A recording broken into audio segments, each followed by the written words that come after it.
Muito boa noite, meus queridos telespectadores. Me chamo Gabriel, sou aluno do 4º período de Produção Audiovisual e hoje, para compor a mesa do, infelizmente, último episódio do nosso podcast Luz, Câmera, Rádio, estou com o meu grande amigo Wagner. Wagner, quais são as suas expectativas para essa noite? E aí, Gabriel, e aí, pessoal, tudo bem aí? Vocês assistindo? Bom, minhas expectativas para hoje é igual dos outros. Eu tô com a expectativa lá em cima porque todos os episódios sempre teve convidados maravilhosos, com histórias muito boas e que sempre deram uma aula pra gente aqui, um bate-papo ali bem educativo, bem interessante aí. Com certeza. E hoje, para compor a mesa, não único e menos importante, Thaís Andrade. Seja olá, muito obrigada. Obrigada pelo convite, em primeiro lugar. É uma honra, Gabriel Wagner, estar aqui no Luz, Câmera, Rádio, falando sobre algo que eu amo, que a gente ama e que está tão ligado, né, com a vida e a rotina de todos, mesmo aqueles que não são da área da comunicação. Porque falar, comunicar faz parte da nossa jornada como seres humanos, né? Então é muito bom. Obrigada pelo convite. A gente que agradece você ter aceito o convite. Galera, só para não esquecer, não se esqueçam de se inscrever no Instagram e no YouTube do Confag. Lá a gente posta todas as nossas produções aqui do centro. Todas as entrevistas dos outros grupos do podcast a gente também está disponibilizando lá. Então, não percam, sigam a gente nas redes sociais que todo dia tem coisa nova para vocês aproveitarem. Fechou? Thaís, para começar o nosso bate-papo, eu gostaria de perguntar como você decidiu entrar no mundo do jornalismo? Quando você decidiu ser uma grande comunicadora? Você comentou que começou com 17 anos, né, trabalhar aqui na KTV, mas tinha alguma coisa antes disso, algum interesse? Como é que foi? Eu costumo dizer que foi o jornalismo que me escolheu, Gabriel e Wagner, e vocês que estão nos ouvindo e assistindo. E eu acredito que muitos vão se identificar com o que eu vou contar aqui. Então, eu fui aquela criança que, com 3 anos de idade, na casa da minha avó, passando férias, a minha avó, agricultora, morando no sítio, tinha um senhor lá, um marceneiro contratado para construir um galpão de madeira para minha avó guardar umas coisas lá e meu avô. E eu, com 3 anos de idade, era tão tagarela, gente, com 3 anos, que eu estava por lá, na casa dos meus avós. De repente, chega esse senhor e fala assim para minha avó: Dona Leonir, a senhora pode segurar sua netinha aí dentro um pouquinho para mim, por favor? E aí a minha avó falou: sim, mas aconteceu alguma coisa? Ele disse: sim, eu martelei todos os meus dedos, porque ela não para de me perguntar coisas e eu não sei se eu martelo ou se eu respondo ela. Então, eu não estou conseguindo trabalhar. Então, a minha história com a comunicação começa bem cedo. Eu brinco que eu sou tagarela de nascença, eu adoro falar. Então, a comunicação sempre foi muito natural para mim. Então, conforme eu fui crescendo, eu descobri a oratória na escola muito cedo, com 9 anos. Eu tive meu primeiro contato. E aí, por gostar de falar e ser desinibida, fui também para o teatro. E todo mundo que me via, os professores, em todos os ambientes, eles diziam para mim, para os meus pais: essa menina tem que ser jornalista, porque ela é toda desenvolta. Então, eu brinco que foi o jornalismo que me escolheu e não eu que escolhi, porque eu sempre fui isso. Assim. Então, né? A comunicação sempre foi algo que eu amei, eu amo. E acho que vai ser sempre assim. Que bom que você gosta, que se identifica, né? E você comentou, né, que você iniciou na KTV. E iniciou muito jovem, inclusive. Queria saber como que foi o início na KTV, quais foram as suas expectativas ali durante o período que você trabalhou nela e quais foram, né, os perrengues e as Tem coisas vários. Ali. Eu tive o privilégio de começar na KTV com 17 anos, quando a KTV tinha 1 ano de idade. Caramba, então, era um bebê com uma jovem cheia de sonhos, de expectativas, eram altíssimas. E eu nunca me esqueço que eu conheci a KTV antes que ela fosse a KTV. Por que eu digo isso? Porque a repetidora, que era a TV Cultura, ficou um tempo passando como se fosse um comercial de umas mãozinhas, que era o símbolo da KTV na época. E só passava aquilo e falava algo sobre uma nova emissora de TV local. E eu assistia aquilo e eu falava para minha mãe assim: mãe, eu não sei exatamente o que é isso, mas eu vou trabalhar lá. E eu nem fazia jornalismo ainda, eu tinha tipo 15, 16 anos. Olha, né, que incrível isso. E aí a KTV começou, eu assistia regularmente o conteúdo, e então eu comecei a fazer jornalismo. E um dia teve um teste para um programa piloto que não era um programa oficial da KTV, era a compra de um espaço da KTV para rodar um conteúdo. Legal. Era um programa de imóveis. E esse apresentador, ele foi na faculdade e convocou todas as turmas de todos os períodos para quem quisesse fazer um teste para ser um repórter desse programa de imóveis. Lá fui eu, gente, com toda a sabedoria dos meus 17 anos. Nunca tinha feito nada parecido ou próximo de jornalismo na vida, com a cara e com a coragem. Eu até conto essa história no livro. Eu conto que foi o maior vexame da história. Porque assim, eu não sabia o que fazer no teste. Foi realmente, eu saí muito constrangida. Eu cheguei em casa e falei assim para minha família: foi horrível o meu teste. Acabou a minha vida de jornalista, a minha carreira hoje. Foi um fiasco. E eu fiquei muito chateada. Uma semana depois, esse rapaz, o Tony, me liga dizendo assim: Davis, nós selecionamos você. Oh. E agora nós vamos fazer um segundo teste, porque entre essas primeiras selecionadas, nós vamos fazer um teste diferente de vídeo, como se fosse simulando uma produção na rua, em um imóvel. Vamos ver como é que você se sai. Falei, gente, eu não acredito. Será que as outras meninas foram tão mal que eu passei nesse teste? Ai, meu Deus, porque eu não tinha técnica nenhuma. Era só aquela excitação dos 17 anos, né? Aquela coisa. Aquela empolgação. Aquela empolgação, aquela alegria, aquela vontade de fazer algo diferente. Fui. E por algum motivo o Tony achou que eu tinha jeito pra coisa. E aí, o programa acabou não dando certo, acho que por questão de patrocinadores, enfim, eu não sei exatamente na época. E aí o Tony me disse, infelizmente o projeto não foi pra frente. Eu fiquei frustrada. Mas tudo bem, segui a vida fazendo jornalismo. E um belo dia, a Eliane Mendonça, que é a nossa apresentadora até hoje, me liga, gente. Vocês não têm noção, quando eu ouvi a voz da Eliane Mendonça falando comigo, eu assistia ela todo dia. Eu fiquei tremendo com o celular na mão. Autógrafo. E ela falou, olha, eu quero saber se você quer fazer um estágio com a gente no jornalismo. Gente, foi assim. Então, eu falei, agora? Você quer que eu vá ir agora? Tô pronta. Né? Claro que eu quero. E aí eu fiquei 5 anos na KTV e foi uma jornada maravilhosa, incrível, com perrengues e coisas lindas e muito crescimento. E eu costumo dizer que foi, assim, uma faculdade, um upgrade da faculdade, uma pós-graduação. Nem sei descrever, porque eu aprendi muito, muito mesmo. Eu sou muito grata a tudo que eu aprendi na KTV. Que bom. E você, enquanto trabalhava na KTV, fazia faculdade de jornalismo, isso, Sim, né? eu fui estagiária por 4 anos. Que legal. Exatamente, do começo ao fim da faculdade na KTV. E depois da KTV você foi para alguma outra emissora? Como é que foi a sua trajetória? Sim, eu fui para Paraná Educativa, que era uma TV do governo do estado na época, que era parceira também da KTV. Eles tinham visto meu material ali, me chamaram. Eu atuei na região de Foz por 1 ano, voltei para Cascavel, atuei mais 2 anos na RIC TV como apresentadora. Na época eu tinha um programa feminino, que era um programa logo após o almoço, bem com cara assim de conteúdos para mulherada. Então falava de casa, falava de relacionamento, de filhos, de gastronomia, de moda. Era um programa leve, gostoso, divertido, ao vivo. Então, assim, tinha aquela coisa do, meu Deus, todo dia meia hora ao vivo, se acontecer uma coisa errada, a gente tinha que sorrir, né? E falar assim, olha, é ao vivo, gente, então me perdoem aqui pela gafe. Quem sabe faz ao vivo. E depois teve uma outra etapa legal da minha carreira, que não foi aqui no Paraná, foi em São Paulo. Então, nessa época, eu já estava noiva do meu atual marido, Rafael. E ele foi chamado para ir para São Paulo, na empresa em que ele trabalhava. E aí ele me disse, olha, eu vou te fazer um pedido, não sei que você vai aceitar, ficar longe da sua família, bem longe. É lá no Vale do Paraíba, lá em São José dos Campos, o convite. E aí eu falei, claro, vamos lá. E na minha mente estava assim, gente, eu vou ser repórter nacional. Eu queria nacional, eu queria ir para o nacional. E eu já tinha feito na KTV, na RIC,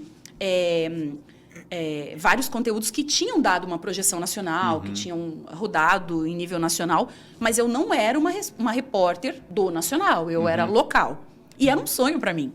Então, eu fui, e no primeiro ano lá, foram várias tentativas e não deu certo. Depois eu acabei conseguindo um teste e passei e fui produzir para a Band.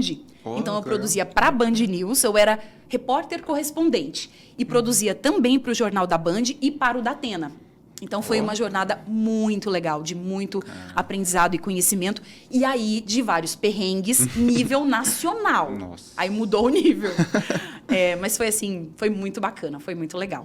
Fiquei 2 anos.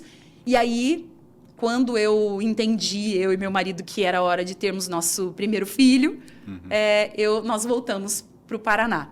E aí aqui eu só tive mais uma passagem pela Tarobá e, de certa forma, não encerrei minha carreira na comunicação, mas fiz uma pausa na TV. Sim. Por conta dos filhos.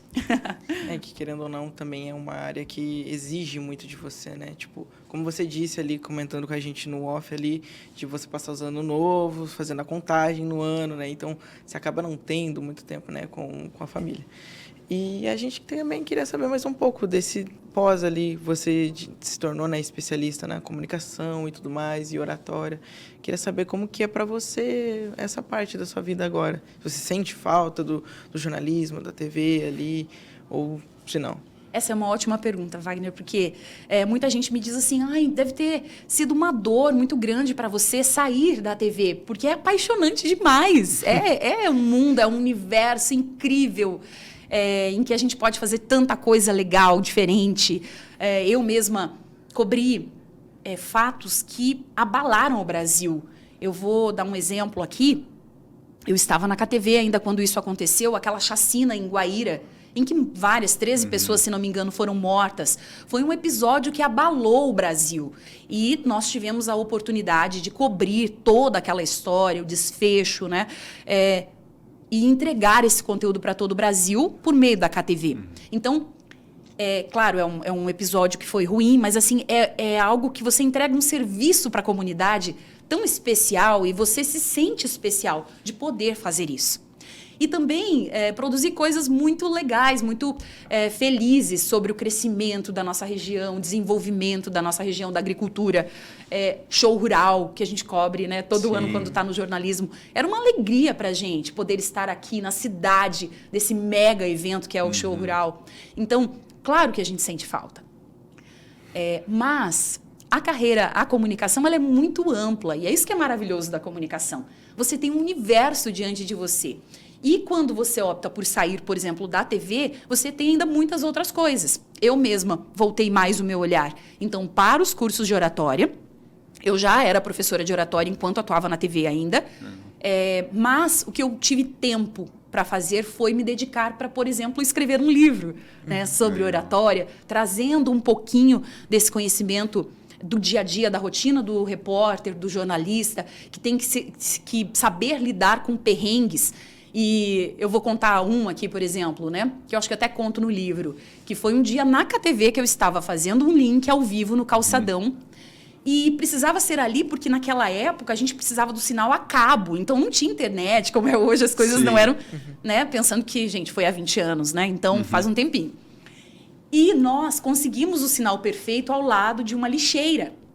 E estava muito quente, eu acho que era dezembro, alguma coisa assim. E tinha um vendedor de sorvetes muito próximo. Então, o pessoal terminava o sorvete e jogava na lixeira.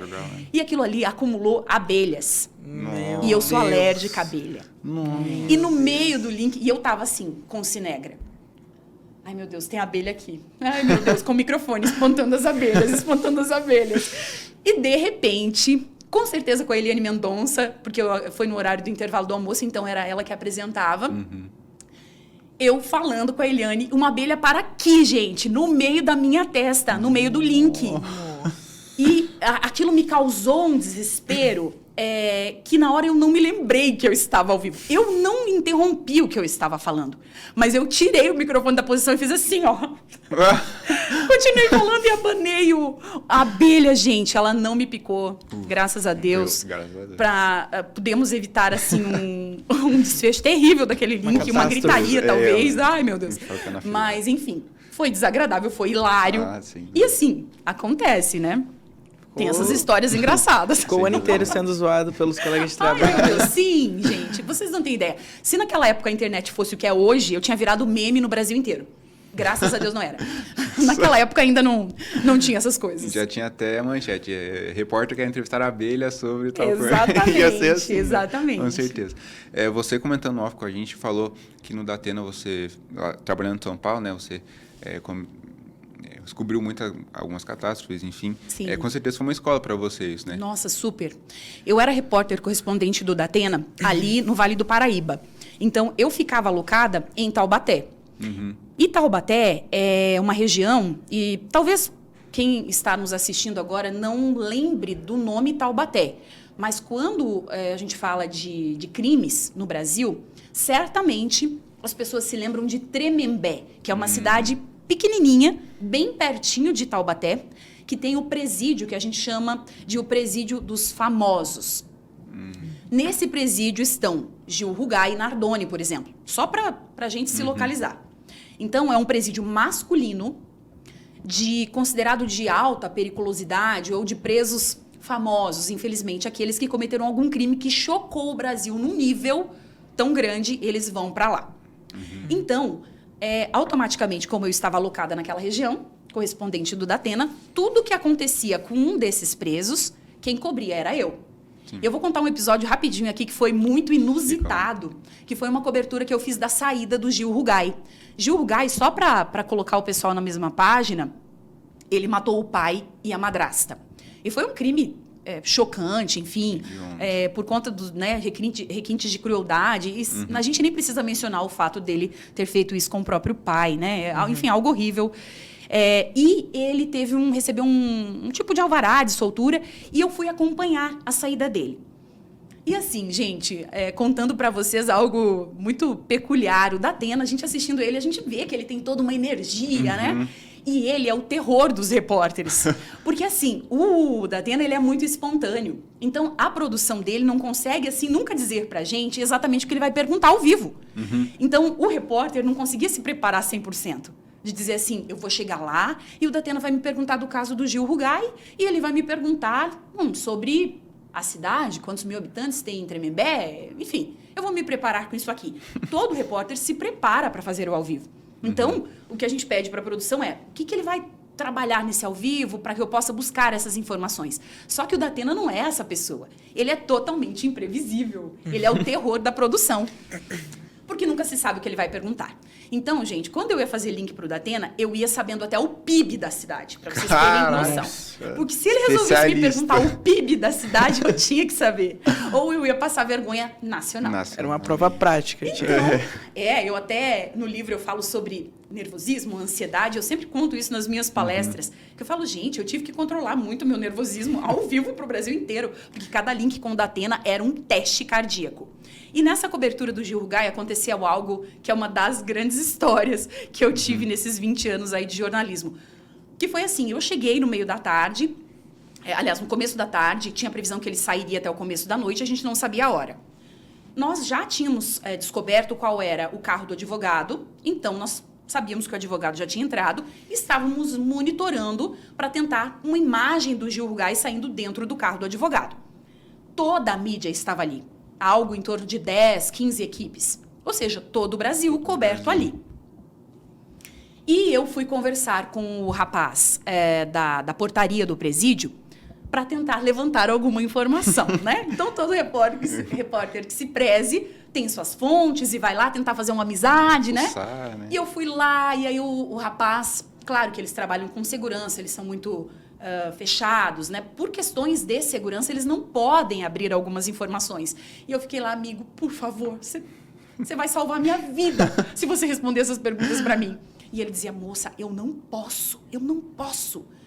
E eu lá, meu Deus, o que eu faço, gente? E assim, tentando ter uma ideia. Aí eu falei para ele, moço, já que você não pode falar nada, você só faz que sim ou que não com a cabeça? Só isso, você não precisa me falar nada.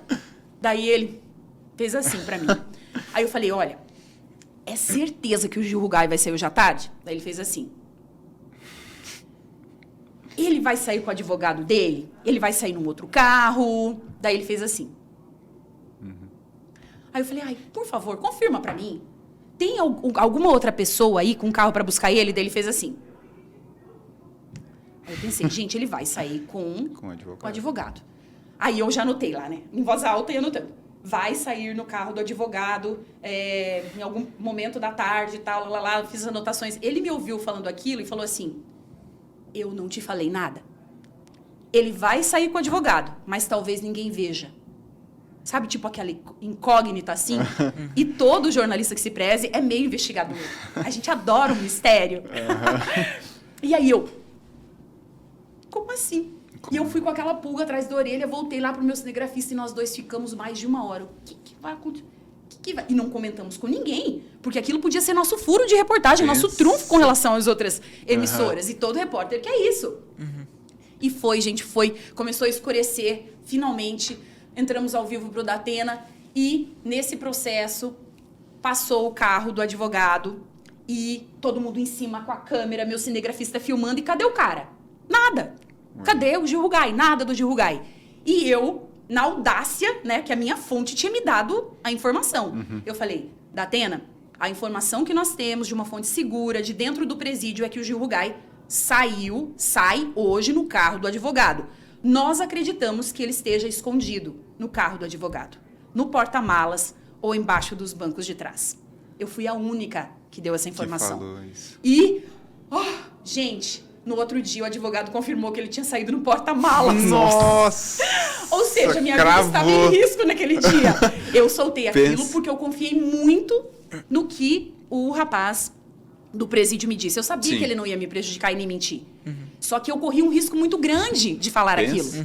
E, numa coisa rara de se ver, eu fui elogiada em nível nacional pelo Datena. Foi um grande momento da minha vida, um troféu. Porque, ai, gente, não era fácil. E essa é uma das muitas histórias, né? Acontecem muitos perrengues. Sim, tanto você quanto o cara da portaria, né? Do presídio correndo, já pensou Não, assim? mas eu não falei que era ele. Eu falei que uma fonte segura de dentro do presídio, porque eu não ia queimar minha fonte, né? Não dá. Ele corre muito risco também, Sim, todo dia. Nossa, imagina. Mas foi algo muito legal, assim. Foi tenso. Mas quando acabou, aquela sensação, assim, de que deu certo. De alívio, né? É muito bom, é muito bom. Pois é. Mas, pegando um ponto que você falou antes, né? A gente comentou bastante sobre redes sociais, tecnologia, avanço, 20 anos atrás, atualmente. Como você enxerga o jornalismo atual? Você vê que perdeu a essência? Você sente que tende a crescer muito mais? Qual que é a sua opinião sobre atualmente sobre o jornalismo e a TV, inclusive? Eu acho maravilhoso o processo que aconteceu, sabe, Wagner? Porque, assim, como eu te disse, há 20 anos, quando eu tive lá o episódio da abelha na minha testa, a gente tinha muita dificuldade de compartilhamento de informação. Tudo era muito limitado.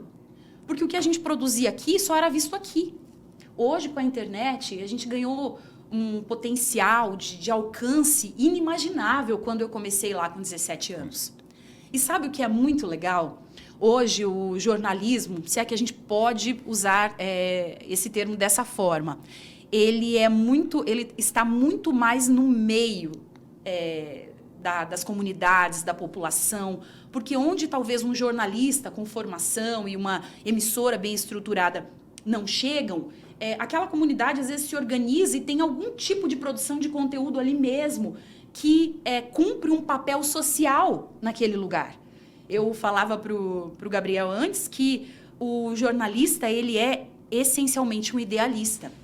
Nós somos aqueles que acreditam que vão mudar o mundo, sabe? Eu, de fato, com 17 anos e hoje ainda muito mais experiente, tudo que a gente faz com esse propósito. Nós queremos mudar o mundo, nós queremos fazer algo pela nossa comunidade, sabe? Porque mudar o mundo começa pela nossa comunidade. Então, hoje, quando eu vejo o que a internet nos possibilita, e eu vejo jovens, sabe, como vocês aqui produzindo conteúdo que pode chegar do outro lado do mundo. Com certeza. Então, isso é fantástico. A minha visão é muito positiva, de muita expectativa pelo que ainda virá, porque se hoje nós chegamos até aqui tão rapidamente, né, em pouquíssimos anos com a internet, então imagina o que o futuro nos reserva. E eu acho que é maravilhoso. E é curioso você falar isso, porque você, além de... Você dá curso de oratória também, né? Sim. Então, isso seria uma forma de mudar o mundo. E você comentou aqui com a maternidade, enfim, não conseguia dar esses cursos, mas você escreveu o seu livro para tentar suprir um pouco essa falta de conseguir dar os cursos. Gostaria de falar um pouco mais sobre o livro, sobre como foi o processo de escrita, enfim? Claro. Bem isso, Gabriel. Então, a gente... Com esse nosso idealismo, né? Os jornalistas têm isso, essa veia. Muitos jovens vêm conversar comigo dizendo assim, Teives, eu quero ser jornalista. E, claro, eu gostaria de ter alguma experiência em TV, me conta alguma coisa. E aí eu conto toda empolgada essas histórias, né? Eles ficam encantados. E o livro, ele nasceu disso, dessas conversas. Não tanto com jovens que querem ser jornalistas, mas de pessoas que vinham até mim e diziam assim, ai, Teives, eu gostaria tanto de ter essa facilidade de falar. Me ensina algo que você aprendeu. Porque 20 anos de jornalismo, claro, a gente aprende muita coisa. Estar na TV ao vivo te ensina demais. Esses perrengues nos colocam em situações que são difíceis, mas são ambientes de muito aprendizado. A gente é forjado a aprender coisas, né, técnicas, para que a gente possa se virar bem ali no dia a dia. E eu não achava justo, Gabriel, guardar tudo isso para mim. Então, eu já levava isso para os cursos de oratória, mas com a maternidade, a minha agenda ficou limitada. Eu precisei escolher e priorizar algumas coisas. Sim. Então, eu não conseguia mais dar os cursos de oratória. Então, vinham pessoas assim, Teves, eu conversei com tal pessoa que fez o curso contigo, eu queria muito fazer. E aí a pessoa, antes que eu dissesse que não fazia o curso, ela me dizia assim, porque olha, eu estou com uma dificuldade no meu trabalho, eu já tenho buscado um crescimento profissional e eu acredito que eu não tenho conseguido a minha promoção porque eu tenho dificuldade para falar. A pessoa sempre trazia a dor. O problema que ela tinha por não conseguir se expressar com tranquilidade, com leveza, com clareza, com um discurso que tinha um poder maior de convencimento. E eu recebi aquilo e eu me sentia muito frustrada, porque eu sabia que a minha escolha era uma escolha maravilhosa de priorizar meus filhos e de reduzir agendas fora para que eu tivesse mais tempo em casa. Mas, ao mesmo tempo, eu não achava justo que eu não pudesse fazer nada para ajudar essas pessoas. Então, foi de um idealismo mesmo que nasceu o livro Segredos de Oratória dos Repórteres de TV. Porque nele tem desde técnicas para quem treme a mão quando vai falar numa reunião, no trabalho. E é uma técnica muito simples, de algo que todo mundo pode usar. Até posso mencionar aqui, que eu falo muito de como uma caneta pode ser sua aliada. Porque quando você segura a caneta, ou o celular, ou algo na mão, e você enrijece a musculatura, você firma essa musculatura, força essa musculatura, o tremor das mãos tende a não aparecer. Quando você está com a musculatura relaxada, o tremor da sua mão vai aparecer mais. Então, eu trago essa técnica ali que você pode, se você vai se apresentar na empresa, num projeto importante, diante de um grupo, e o teu problema é a mão que treme, você pode segurar algo. Então, o livro todo é assim. São técnicas, ele é muito prático, ele funciona mesmo como um curso básico de oratória. Digamos que o básico que você precisa saber para se comunicar bem, para escrever um discurso, o que tem que ter no começo, o que tem que ter no desenvolvimento, como é legal que você conclua essa ideia, algumas perguntas que você tem que responder para entender se o que você vai falar, e seja na faculdade, seja no trabalho, seja numa entrevista de emprego, se aquela comunicação ela está carregada e ela está completa com tudo que ela precisa. Então, a gente tem a regra dos 30 segundos de Milo Frank, que tem algumas perguntas que você precisa responder. Então, você submete o seu discurso ali e você entende se aquela comunicação está clara ou não. E aí ele brinca com essa história dos 30 segundos, e eu conto no livro, né, que o jornalista tem a regra dos 90 segundos. Porque TV é 1 minuto e 30. Você tem que contar qualquer notícia em 1 minuto e 30 segundos. Então, o Milo Frank, que é um neurocientista, começou a estudar os jornalistas. E ele falou, esses caras contam qualquer coisa em 90 segundos. Então, tem que ter alguma regra aí. E nós temos. Temos o lead, que, quem, quando, onde, como e por quê. É isso que o jornalista responde na sua matéria jornalística, na reportagem, né? Então, a gente consegue colocar muito conteúdo no intervalo de tempo curto. E ele disse, eu acho que isso pode ser menor. E ele criou uma teoria dos 30 segundos. Eu conto essa teoria no livro e explico como aplicá-la. Então, o livro é isso. Ele é prático, ele é objetivo, é para pegar e usar. É uma leitura rápida e dinâmica, porque tem exercícios no meio. Então, um fim de semana aí, com um pouquinho mais de tempo, você consegue ler o livro e pegar algumas técnicas para a vida. Sim, a gente está ficando mal acostumado, né? Porque a gente ganhou o livro com a Vanessa, agora não ganhou o livro com você. A gente está, com certeza, vai sair muito mais inteligente que só a conversa aqui, né? Com certeza. Mas então, infelizmente, a gente está chegando no final. Foi muito Já deu as meia horinhas. Eu ficaria 1h30 aqui conversando facilmente. Eu queria muito agradecer pela sua presença aqui, pela dedicatória no livro. É uma honra mesmo, porque uma repórter grande igual você, uma jornalista, é realmente muito, muito gratificante para a gente, que é meros audiovisuais aqui, receber um presente desse. Então, muito obrigado por você ter comparecido aqui e... é isso. Quer deixar alguma mensagem final para as pessoas que vão nos assistir? Eu quero primeiro agradecer vocês e dizer que vocês são potenciais são o potencial futuro do jornalismo da comunicação. Então, vocês são, sim, vocês são como a semente daquele grande profissional que está aí no comecinho do desenvolvimento. Então, não olhem para vocês com um olhar de que são menos, porque são estudantes. De maneira nenhuma. Eu vejo um potencial gigantesco em vocês e acredito que muito em breve eu é que vou dizer assim, olha, você acredita que eu já dei entrevista para eles? Vou colocar no meu currículo. Eu acredito muito. Tá gravado acredito isso. Muito nisso. Eu quero puxar lá o podcast lá da FAG. Caraca. Então, quero agradecer muito vocês e desejar, como eu coloquei na dedicatória, muito sucesso para vocês, porque eu creio muito nisso que eu escrevi ali, que a comunicação ela tem que ser ponte. Ponte entre as pessoas, ponte entre a nossa comunidade, para levar solução, para levar alegria, né? O jornalismo também tem esse papel para informar, para poder levar algo que vai transformar o dia a dia e a rotina das pessoas. E isso é maravilhoso. Então, agradeço, fico lisonjeada pelo convite, pelas palavras maravilhosas que vocês trouxeram para mim, que eu vou levar no coração com muito carinho. E agradeço a todos que estão nos assistindo também nesse podcast. A gente agradece você ter aceito o convite mais uma vez, ter dado a oportunidade para a gente de te entrevistar, né? E ter uma aula. E ter uma aula e, nossa, eu só saio daqui muito mais feliz, mais inteligente, mais tudo. Legal. Galera, não se esquece de inscrever no Instagram, no YouTube do Confag. Não esquece de seguir a Taves também. Qual que é o teu Instagram, Taves, se a pessoa quiser? É Taves_Andrade. Taves_Andrade. Então segue lá que eu, quando passei a conhecer, passei a admirar logo de cara, porque você é maravilhosa de fato na comunicação, Obrigada. em tudo, né? E é isso, galera. Fique com os próximos episódios, acompanhe todos os episódios que virão. Vai ter só mais um, infelizmente, do próximo bloco.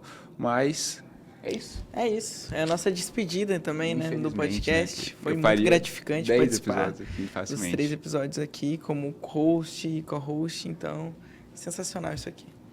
É isso, galera. Falou. Fiquem com Deus.